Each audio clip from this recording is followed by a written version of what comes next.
Welcome, everybody. We're back. We've been on hiatus. There's some testing. There's a new set that came out. We pre-released it. We're here with week 1. Guilds of Ravnica Standard at TopDeckProductions.com. I'm excited about it. I am excited about it as well. Kind of sounds like you're not excited about it. I don't really feel the excitement in your voice. I didn't want to blow out their speakers. I don't feel the excitement. I don't feel the love. Woo! So let's try it again.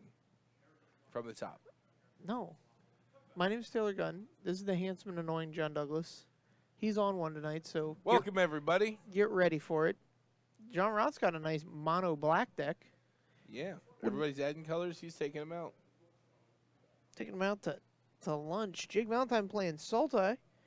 Probably has a version that's super close to what won the Open last weekend, because that's what Jake Valentine does. I don't think so. I think he's just playing his deck that he played at the Open. Oh, yeah? Well, he handed me back my Crassus, so he probably got one there. He's at least one card off. Here's a treasure map from John Roth. This is a nice one. This is one I'm excited to play. I don't think it's as good as it was. Still okay, though. Not as good as I once was. It lost some value because all the cards are better now. Yeah. So card selection's a little bit worse. In addition, like taking a turn off is more detrimental to your game plan. There was a card I opened on Arena today that I didn't know existed. Oh, nice. It's the artifact for 2 where all your multicolored creatures get +1/+1. Yeah. That card seems so weak. Does it? Can I play that card? You can do whatever you want, man. I just want to build like a... It's your life. Like a straight up... It's now or never. All multicolored all the time deck. All multicolored all the time. Probably Naya. Deck. Probably like a wet Naya deck. Can't take you anywhere. No. All right. Running out Jade Light number 2. Lando and... Crasso. The Crassus. Jake's going to play his land. He's got plenty more in hand, as he has explored 5 times this game. That's a great way to keep the lands flowing. All right, so we're going to scry. John Roth enjoying this Dread Shade. Is that what the card's called? Dread? Dread Shade. Yeah. So it's got the...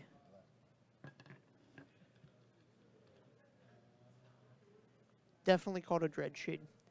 It's got that fire-breathing ability, but it's a 3/3 naturally. So when Jake attacks in, he has to calculate not only the number of swamps John Roth has, but also removal spells he could be playing. Oh. And then all the iterations of that. So John's not going to block, so I probably would have attacked before I played a second Dread Shade. Confirm. All right, 5 mana. Here's a Vivian Reed. Blow up a treasure map. And I would come in with the Jade Lights here. Jake just wants to handle that card a little bit. Yeah, just wants to feel it. To make sure everything's in order. He wants to protect this Vivian Reed. I can respect that. I can't just let it die. You want card for card with it. He's going to have to attack with both of his Dread Shades if he wants to kill it. That's not what Planeswalkers are about, man. Going card for card? No thanks. I want value. This is an engine.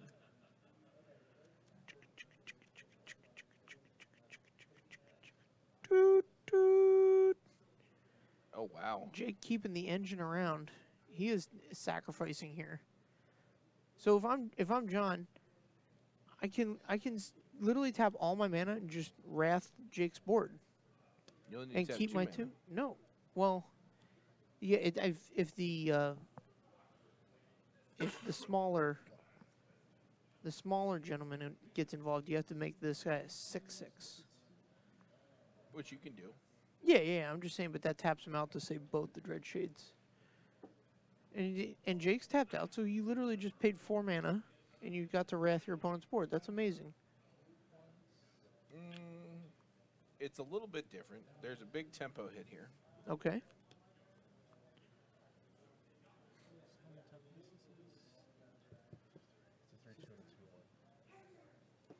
Jake, maybe setting up like a Ritual of Soot or something like that. Perhaps. But you're not going to play around that Ritual of Soot anyway? I don't know. Yeah, so why not force him to tap out? Okay, so John... Yeah, that's what I'm saying, is that like it doesn't cost him any cards. It costs him a turn. But there's plenty of decks that take turns off to wrath their opponent's board. Here is the wand. Transmogrifying Wand. Jake draws So- an Assassin Trophy per turn. So this Vivian Reed's going to be able to tick up here. Right. Transmogrifying Wand is going to give him 3 opportunities to make one of Jake's creatures a 2/4 Ox.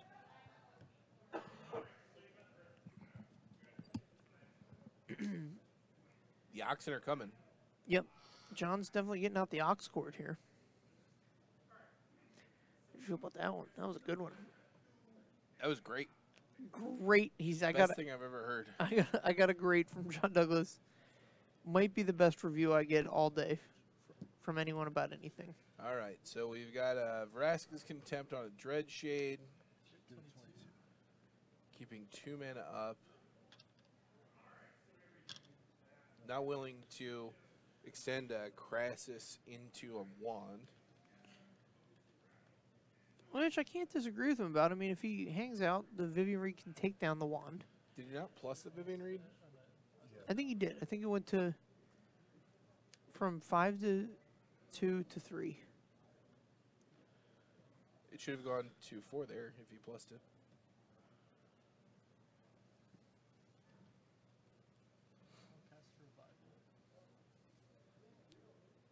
Uh-oh. Looks like we're getting back a Dreadshade.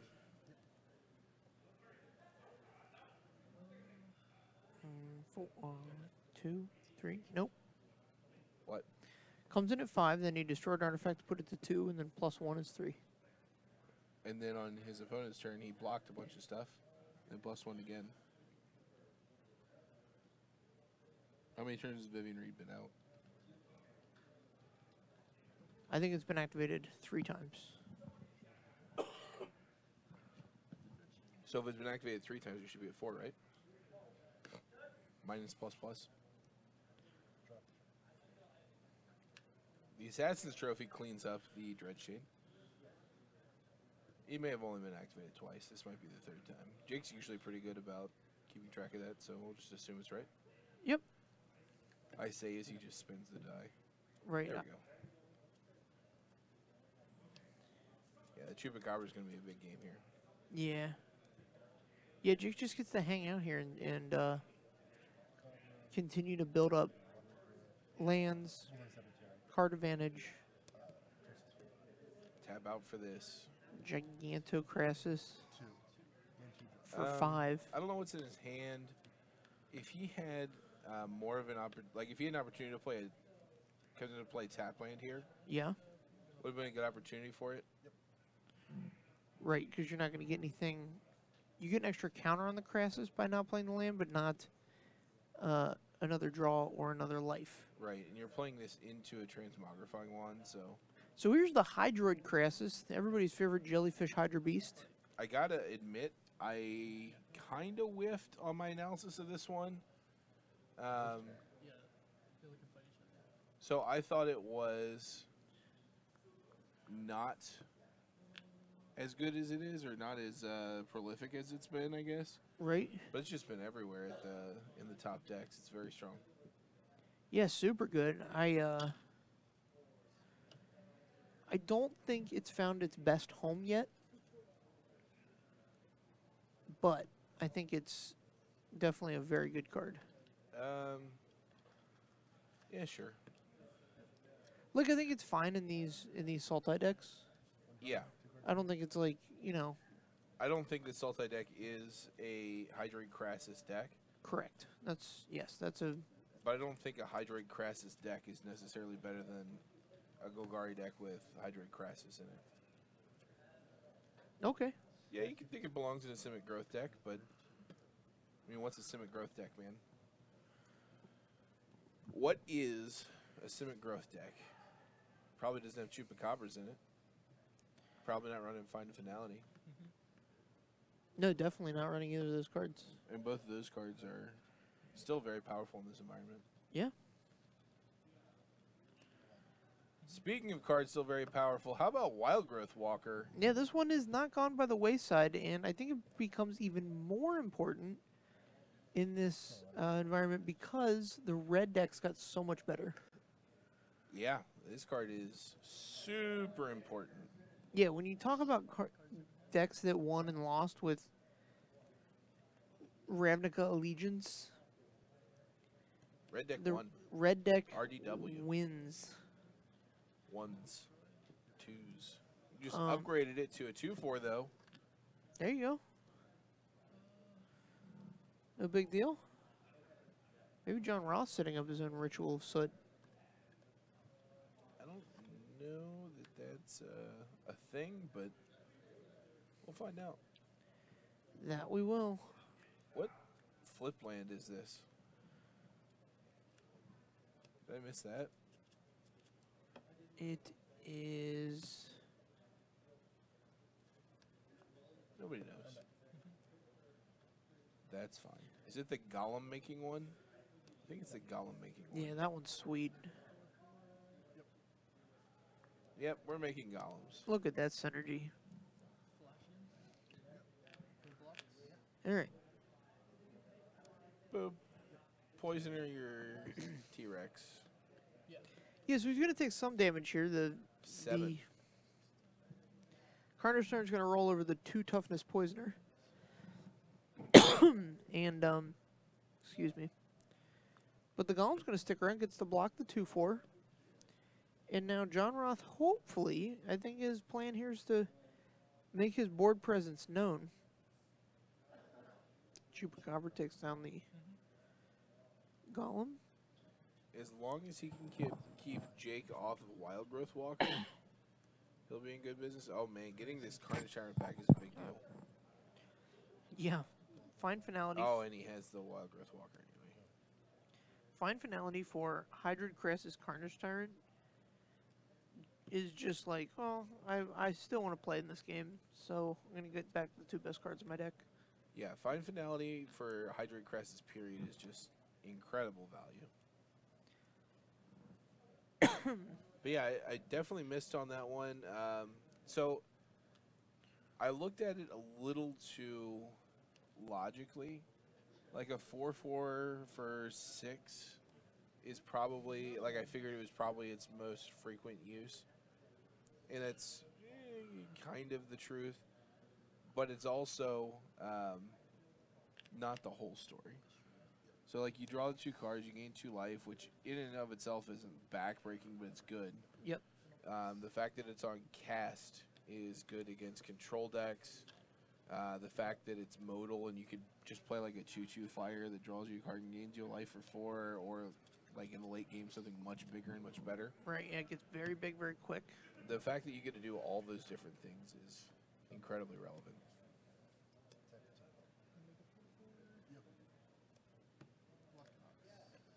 Jake comfortable just running these Oxes into Golems. Yep, where Ox's feed on Golems and Chupacabra's feed on And here's a Carnage Tyrant. Golems. The Carnage Tyrant returns. And then we know that the Crassus is looming, and that is enough for John. Yeah, you just saw how... So John had card advantage engines that were endless there. He got to make a Golem every turn.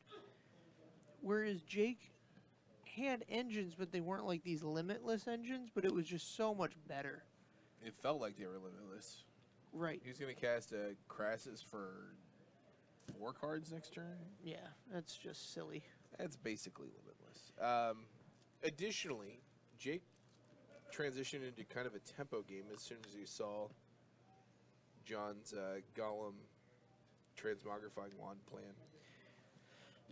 Yeah, I mean, normally casting Chupacabras to get tokens isn't like the best thing ever, but he was more than happy to do it after getting in some damage. You know, losing this Ox that was already half a card because it was a creature before. Right. And then Chupacabraing down the Golem. What So what surprised you most about the results from the Star City this weekend? I was surprised we didn't see more red decks in the top 8, Okay. or the top tables, period. I think there's not a consensus on how to build them right now, and that's hurting the deck. Yeah, there's definitely the split that happened at the beginning of last season between frenzied experimentation and not. Right. So you saw one at I think the 10th spot without it, and then you saw one at the 15th spot with it. So a little bit of both.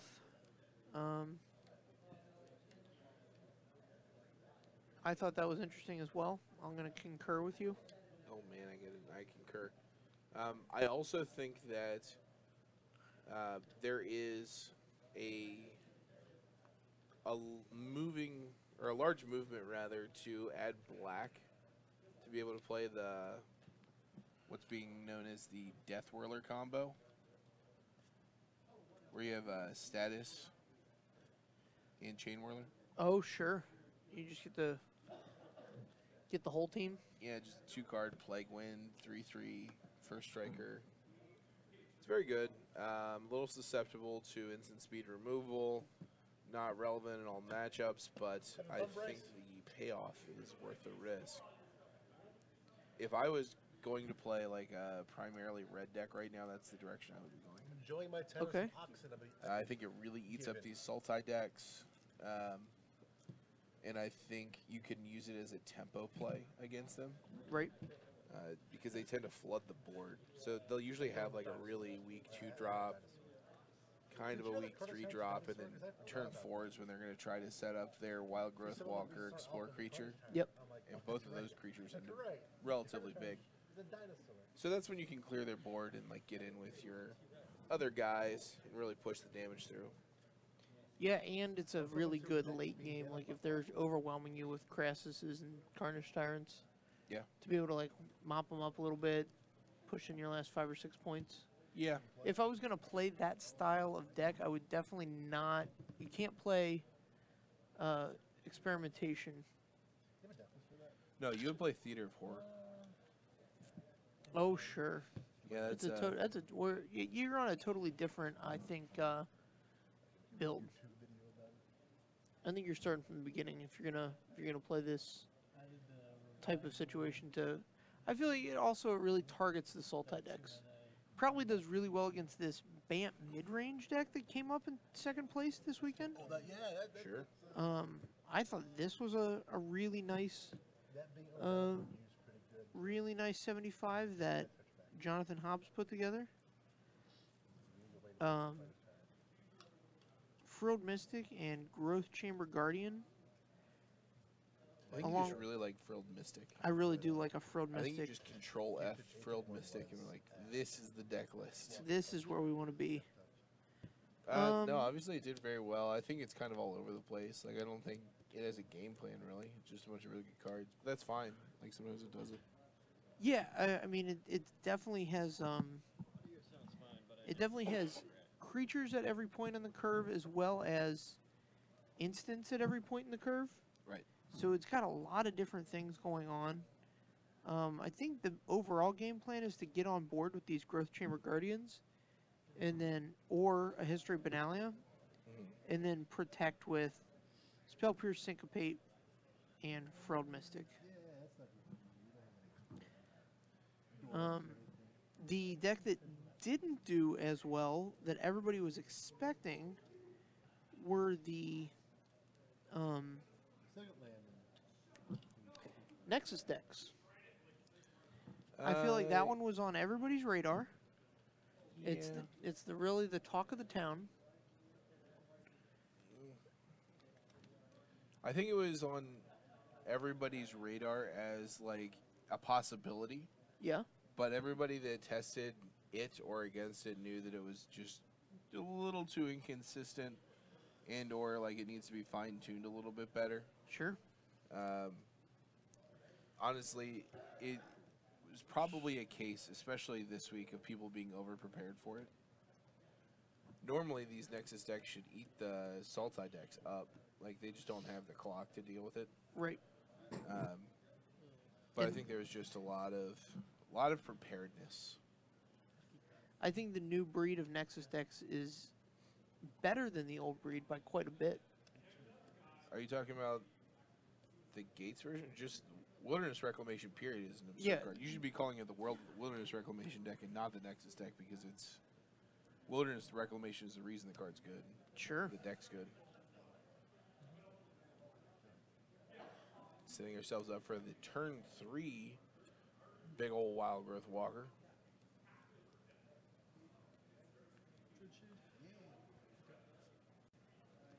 All right, so here's a Dread Shade. Here's... Let's make my monster grow.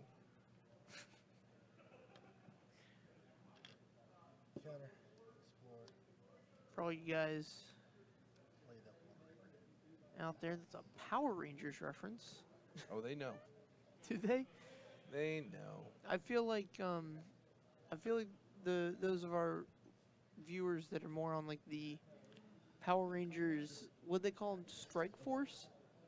There's been like 15, 16 different Power Rangers teams. Yeah, and I think Rita Repulsa was only like the bad guy in the first one, right? Yeah, but they always throw back to the first one. They always throw back to the original. You gotta go back to the OG part of the world. All right, we're going to duress you. Oh. Well, All of this fine finality, please. I don't we're want taking the Vivian. Yeah. Here's the thing. Here's the thing. When I duress and I look at something like that, I think about like what's in my deck and what can my deck handle. I have cards that can handle Vivian. I do not have a card that can handle fine finality. Okay. So like I think about it and I'm just like, well, Do you have the card that handles Vivian in your hand? That needs to be like a major consideration. okay, Also, do you have more duresses? sure. All right, so we've got a 3/3 here for 5 that drew a card and gained a life.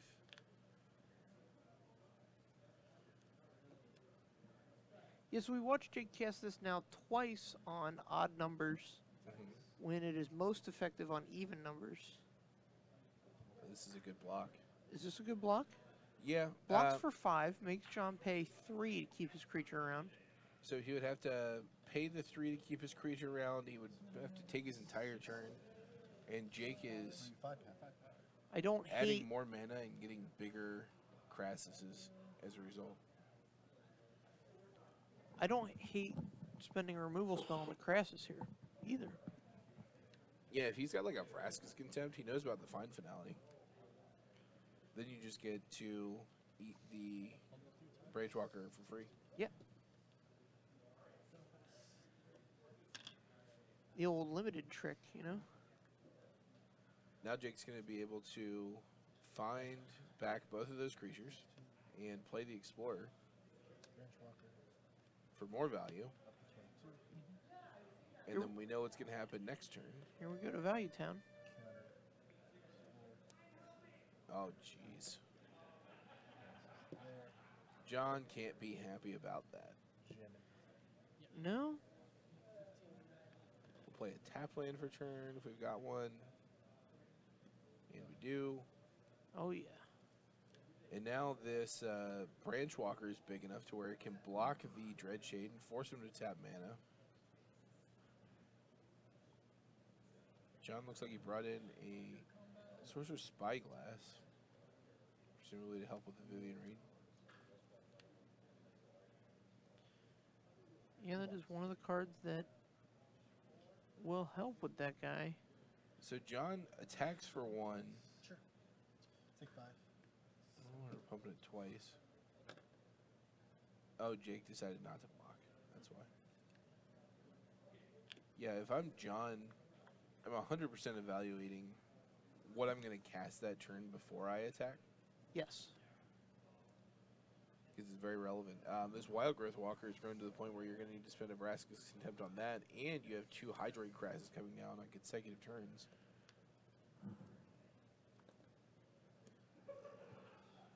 This one is going to be for 5.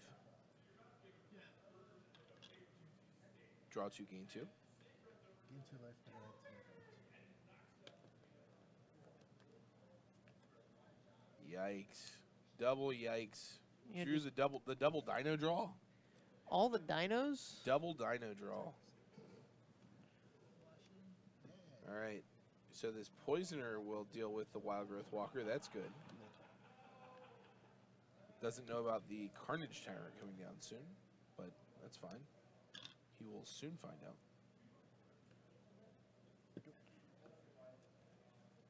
And this is the thing with the way the Golgari deck plays.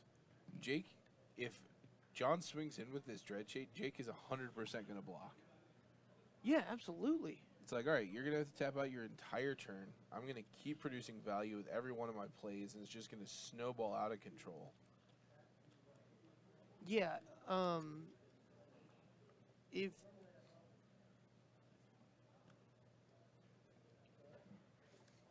this is going to sound real obvious. Okay. Let's I hear it. almost just said it, and then Let's you're going to be hear like, well, that's obvious. I feel like I've said, 3 different decks have all gotten better. Like this Golgari deck, or the Sultai deck now, is just the Golgari deck plus Hydroid Crassus, so it was just value creatures before, and now it's just like super value creatures. It's more value, yeah. More value creatures. It's like every deck got better. Where it used to be when sets came out, some decks would lose because like they would build new strategies. Right. And this is just like building upon a standard that already existed, that already was very good. And it's just a very exciting time. So there are decks that lost out because different strategies came about. So like you're not seeing Boros Angels anymore. Yeah, I think that deck was dead before.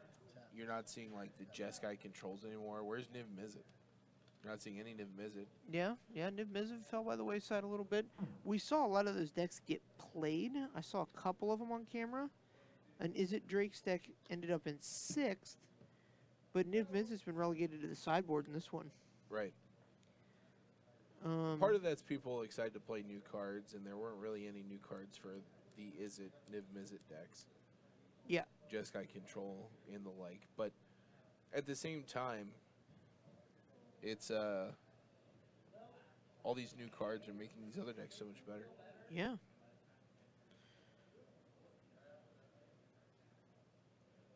Dunn's evaluating his options here. He's got the Dreadshade, which is pretty good on defense on this board.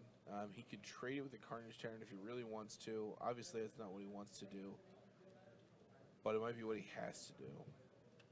He doesn't know about the Crassus in Jake's hand, but I'm sure he can assume that something's coming.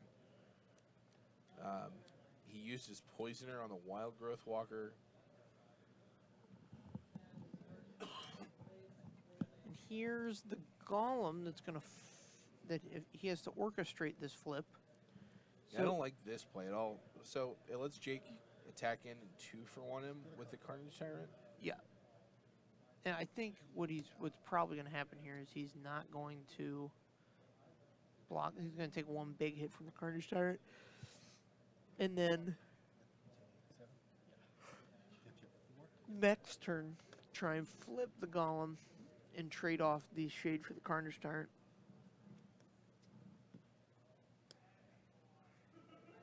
Alright, Jake putting creatures down with the lands. That's a sneaky play. There we go. Here's We're crassing. an 8-mana Cress. Yeah, this is out of control at this point. If your opponent casts an 8-mana Crassus and you don't have them like dead on board, you can probably just scoop them up. Yeah, not gonna be. Or an 8-power Crassus, sorry, not even an 8-mana Crassus. No, it's a 10-mana Crassus. The draw for Jake, not good. He drew a bunch of lands, but still.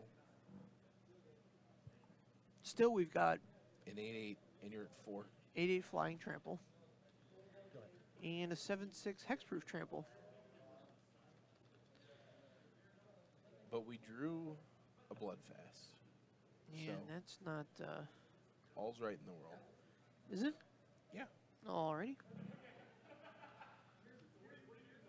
Yeah, we're seeing the power of just the sheer value that Sultai can pump out here. Is it even Sultai? Can we just call it Splashes? Splashes? The No. Splash Crassus? No, you can't call it. Does he have any other blue cards? Probably not. Alright. Might be playing Hostage Taker, Maybe. according to our stream runner.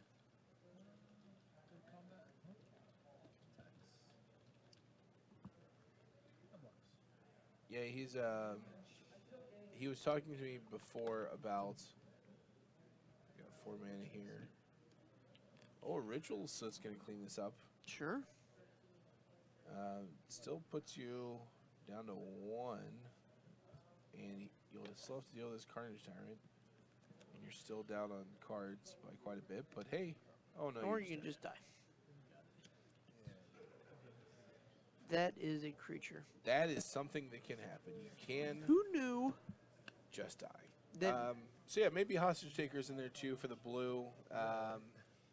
That's a cute little inclusion that a lot of people are talking about for the open because you can steal the Crassus and then recast it, and even if they kill it, it still gets rid of the Crassus. Right, you get him the whole way.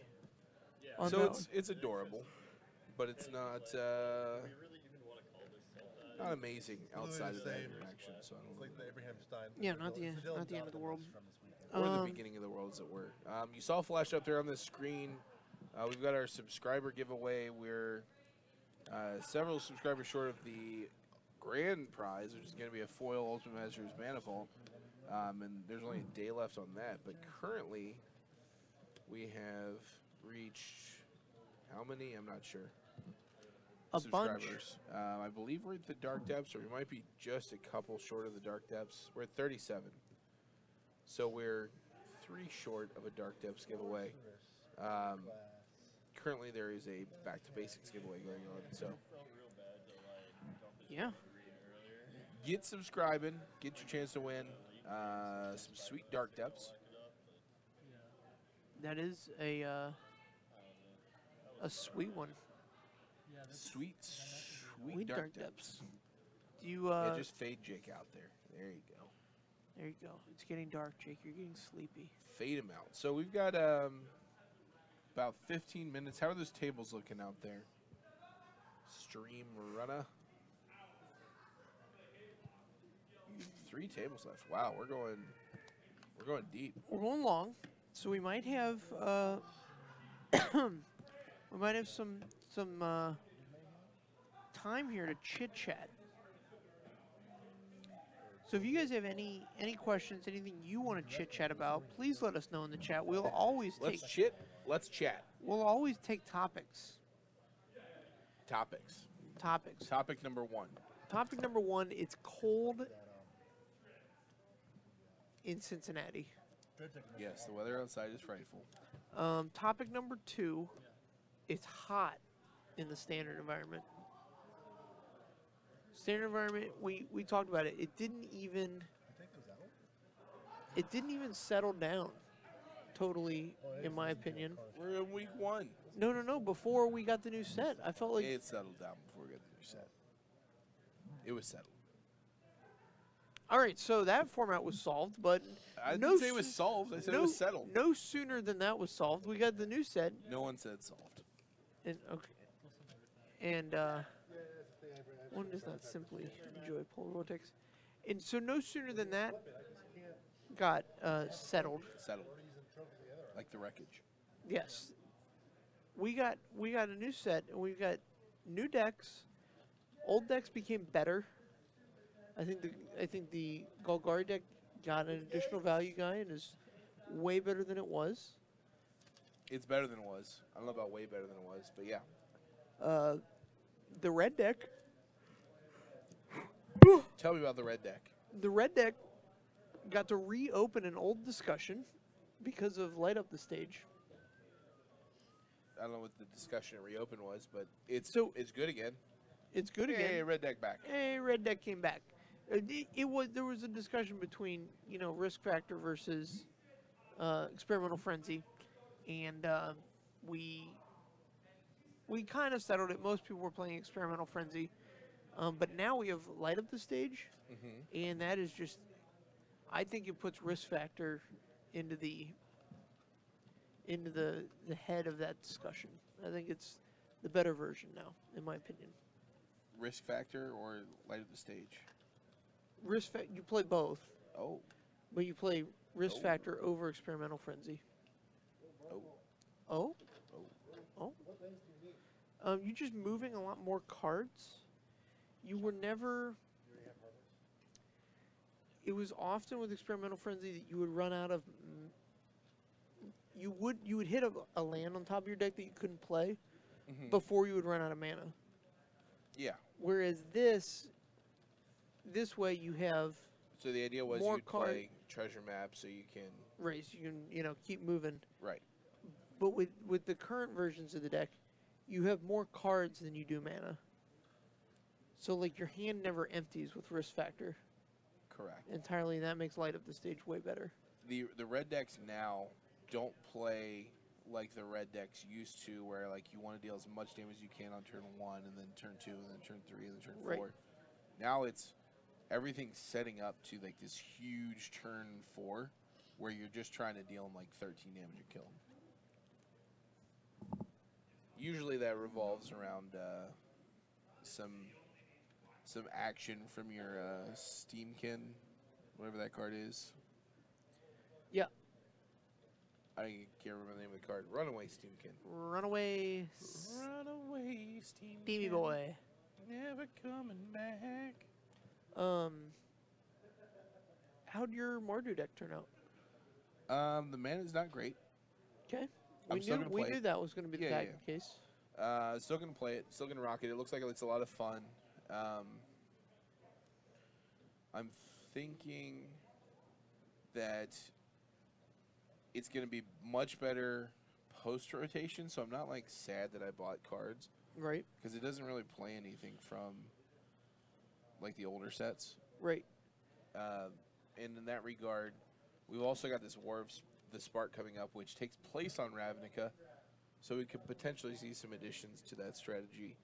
And I feel like it's one of the better, like, all Ravnica strategies. So, Okay. pretty excited about it. I am excited to play it as is. I haven't actually got to play it in any sit-down tournaments that haven't only existed in my mind. So, Sure. pretty excited in that regard.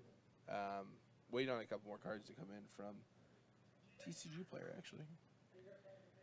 Yeah, I think the times in Limited where I've played cards from that deck Mhm. have really been fun. Oh, it's just a blast to play.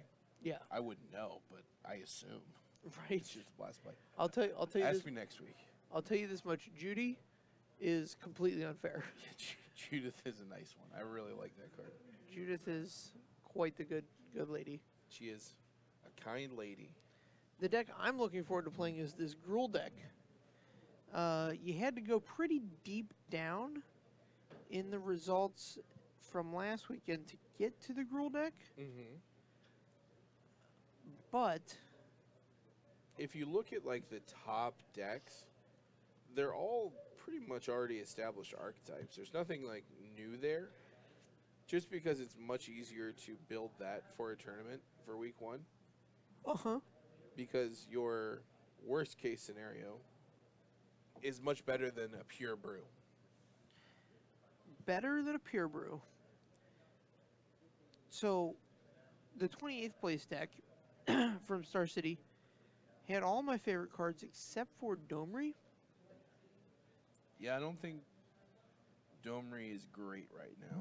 Yeah, It does one thing, it does it well, but and you this need your planeswalkers to do more.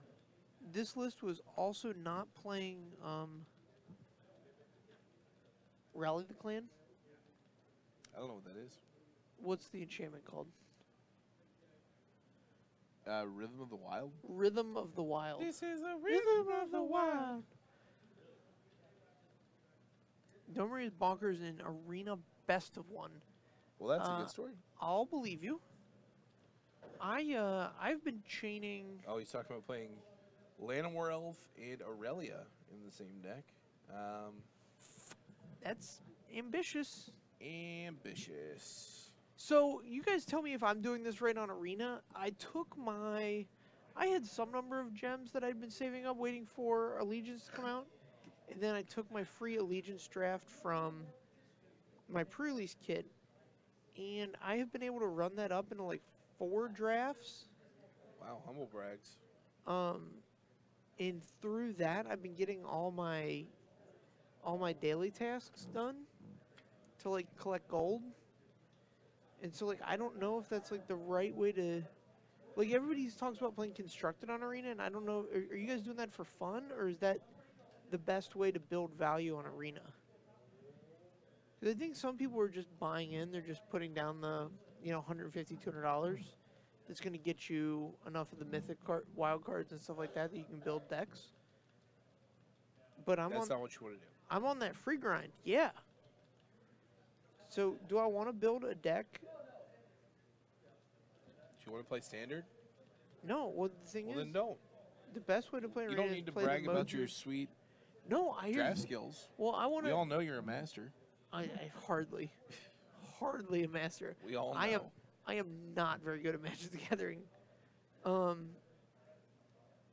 But my goal in life is to, once I figure out what standard deck I want to play in real life, I want to build that one on Arena.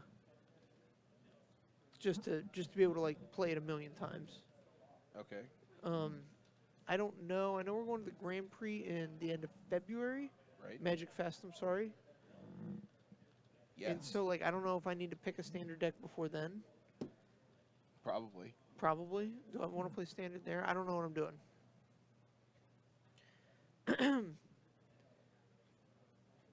So yeah, that's why I asked, because I just want to get to building that standard deck as fast as possible. I might be there. You're probably there. I'm probably there. I have no idea. I've never played Magic Online for even one game. But I'm going to tell you with all of my expertise that you're there.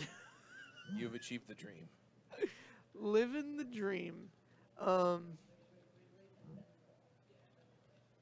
right, noted. Noted. I can't wait till you get a computer, because you spend $5 on Arena. It's the best $5 you'll ever spend. Best $5. The very best. It's the best $5 I've spent on Magic in a long time. Wow. A long time. I'm actually playing,